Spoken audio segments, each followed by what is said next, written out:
Kepada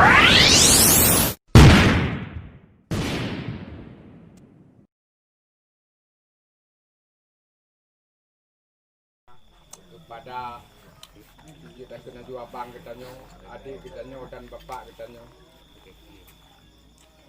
bersama yang kamu muliakan Pak Geci sebagai pemimpin dalam Kampung Putihnya dan seluruh perangkat-perangkat pokoknya dari gaul sampai kepala dusun yang kamu muliakan Tunku Imum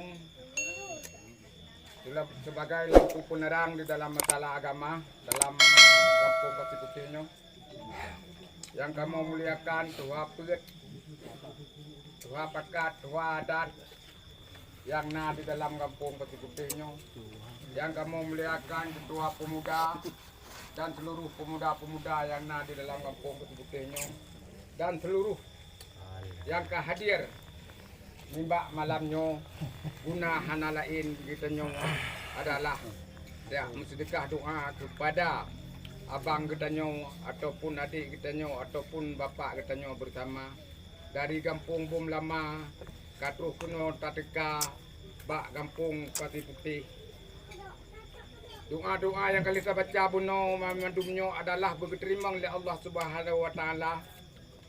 Begitu tempat goknyan sebagai tempat Jannatul Naim di sisi Allah Subhanahu wa taala.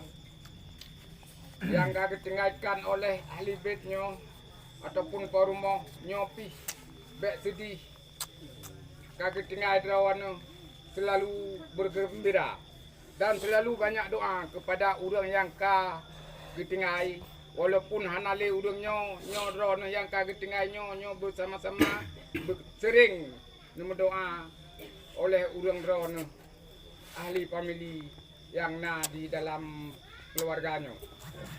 Di kamu di Sinopi hanapannya mukadimah cuma kamu lagi idin antara kedua belah pihaknya antara Peti Putih dengan Bom nyo sama-sama kita nyo timbak malamnya katruh ketika keno hana lain guna kita nyo buno kata sedekah doanya butruh yang tertuju kepada almarhum.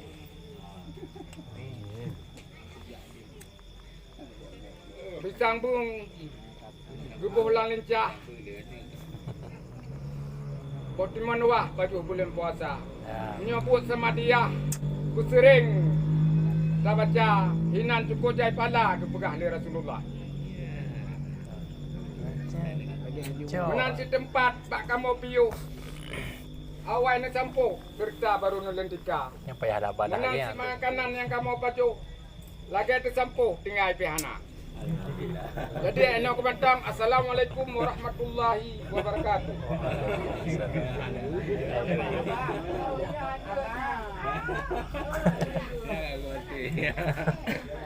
Payah jauh.